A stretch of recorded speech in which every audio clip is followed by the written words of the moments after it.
You're listening to The Moose and the Loose, your 10 minutes action-packed financial podcast with your host, Mikey Hu.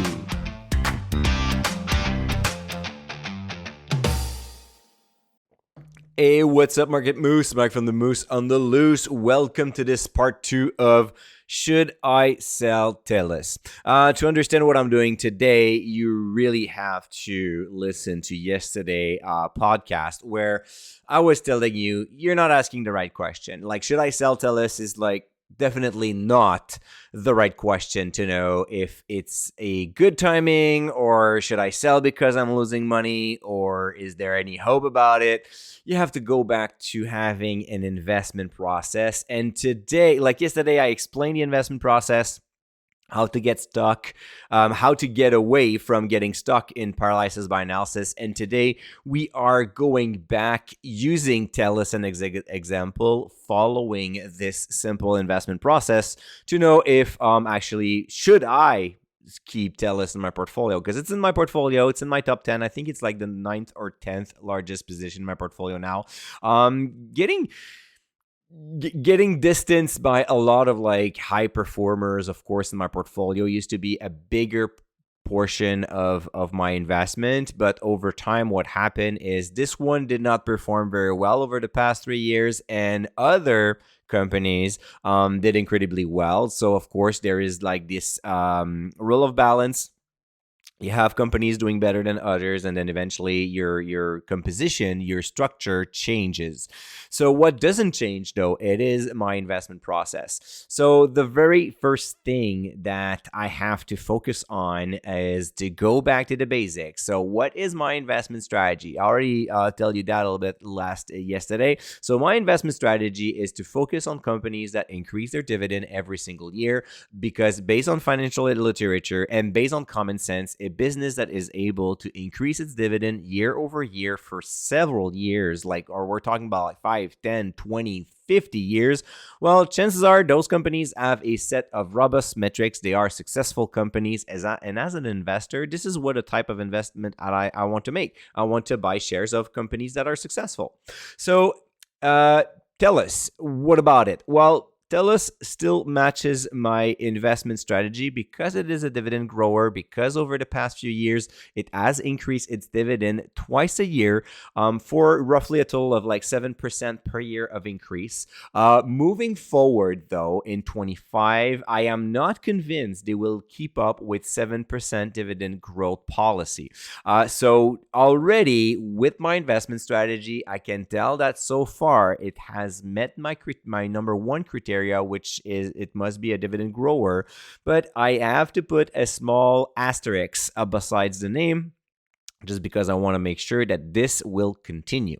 To make sure it continues, well, you have to go on the metrics. So what are my important metrics? Well, I focus a lot on the dividend triangle. So revenue growth, earnings growth, dividend growth. So for Telus, the revenue growth is there, but it's not that big these days. It's actually, it's there. It's a big word. They are growing, but telcos over the past few years, they've been telling us a lot about, we're going to grow our business due to 5G technology. It's going to be amazing. We see that there's some growth, but it has slowed down definitely over the past 12 months. So revenue growth is there, but it's not impressive. For the dividend, already told you, it's average like almost 7% a year for like the past 5 years. So that's good. Regarding earnings, this is where we're going to have a big problem here. So earnings are not great, but then you cannot just ask yourself, okay, so we're going to focus on like a few metrics and then it's going to be done, or it's going to be like a go or a no-go. So when I look at the dividend triangle for Telus, I see relatively good revenue growth, good dividend growth, but the earnings are shaky. So there's a big drop from 2020 to 2022, and then there's another big drop from 23 to 24. And the thing is, now you have to dig a little bit further. You cannot just stop at earnings, because keep in mind, earnings are based on accounting principles, which means that the earnings will include stuff like amortization, for example, if there's any restructuring charge that will impact the company this year, but not necessarily the following years. Actually, it's going to be probably better for the new years, for the years to come, when you lay off people, because you will have less expenses. But on the year that you do those layoffs, it costs a lot of like bonuses and severance pays. So long story short, you have to dig further. So for telcos, I've been telling you for a while now, it's important, actually it is crucial, to follow cash flow from operation, free cash flow, and capital expenditure. Why? Because those are capital intensive type of business. So you want to see how much they spend year over year to maintain their network, to improve it, and to develop new projects. For Telus, we see that now the heavy investment CapEx cycle is slowing down. So CapEx is a little bit lower than the previous year. And for cash flow from operation and free cash flow, they are growing, both of them, which is very good news. That's the promise they made. It is happening, not as fast and as great as we expected, but it's still there. One bonus point, the company now covers its dividend with its free cash flow, which was not the case a few years ago, which is normal for a few years for some companies. While you invest massively, you cannot expect to invest massively, pay off debts, buy back shares, increase your dividend. That's just, you just lack of cash flow to do all of this at the same time. So there are periods where a company will be cash flow negative, will have to get into more debt to finance everything it wants to do. And in the meantime, they still do pay a dividend. So you can argue that they're financing their dividend with debt. I would prefer to say that it is an unsustainable situation, but for the time being, I can wait and be patient if the company has a clear capex plan and invest to grow the business to make it better. So that makes sense, but it's not perfect, of course. Now, what's the role of Telus in my portfolio? So it's a role of like balance. When I selected it, I wanted to have part of income, part of growth. So far, I'm just getting the income. I'm not getting the growth. I used to get the growth and the income for a long while, similar to Canadian banks, but right now it's just about the income. Disappointing for sure. Again, not super happy about that. But what will really determine what I want to do with Telus will be if my investment thesis is still alive. So the story I tell myself about Telus is, well, first, it's operating in an oligopoly, like super protected. You have Rogers and you have Bell that are splitting amongst those three most of the wireless industries. It is still true up to this date. Telus is is almost a pure play on the wireless because they're making more money from wireless services than the other two in terms of percentages, not in dollars. So the business is all about wireless, which there's a lot of growth potential still. So that's positive. And the other part of the story that I really like is that they develop diversification through agriculture, healthcare, and Telus International. Now, is it backed by numbers? And that's the interesting part. So on the one side, yes, we do have a solid wireless business with Telus. It is growing, but very slowly. The problem is, at one point, we used to have growth coming from healthcare, agriculture, and Telus International. This is not happening right now. So I am at the crossroad where the company is not doing well on the stock market, but that's just what happens over a short period of time. I'm thinking in decades. I'm not thinking about like a few years. So I can take that without any problem.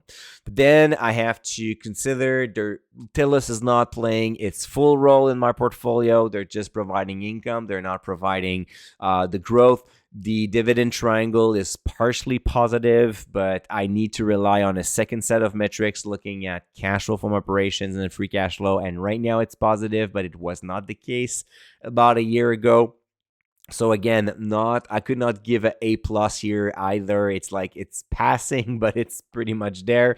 The investment thesis is still valid, but still shaky. So you can see that right now I am getting close to a point where Telus is not like it is still matching most of my criteria, but it cannot be featured as like my favorite stock right now. So I thought for a while that it was an amazing pick to double down on, just because the company was like not getting any love and still not getting love today. So at this point, I decided to be patient, but then patient must have an expiration date. So in the next year, in the next 12 months, what I want to look and what I want to see is actually similar to what happened in 2024. I want to see dividend increases. I want to see positive cash flow from operation that is growing, actually not just positive, but I want to have growth. I want to have growth for the free cash flow, and I want the company to continue to cover the dividend fully with the free cash flow, so not getting into more debt to pay the dividend.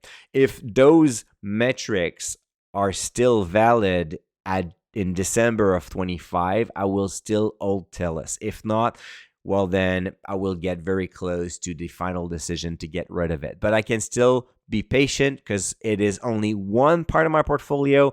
It's about 3% of my assets, so it's not the end of the world. I can take a hit on this one. I can live with that. And that is the beauty of having a diversified portfolio. You can allow yourself to be patient, and you can allow yourself to follow metrics and be calm about it and more rational.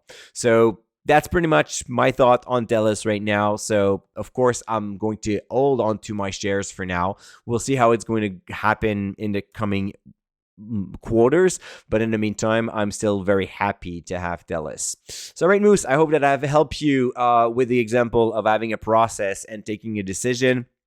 Having clear dates is really important. I'm going to take a decision in December 2025 based on the numbers that I see. Maybe I'm going to reconduct that patience for another year if the numbers are positive. But if they're negative, I will have to admit that it was a bad investment, and then I have to move on. So this is how I treat my stocks. So, all right, guys, that's enough for today. Almost 12 minutes. So enjoy your day, and we're going to talk again tomorrow. Until then, don't forget to stay invested.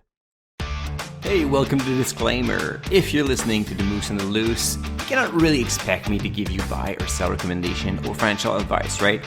You're here for fun, you're here for information and some entertainment. But I am not your financial advisor, I am not your broker, so therefore I'm not liable if you're losing money after listening to the podcast. If you're looking for some advice, go see a professional.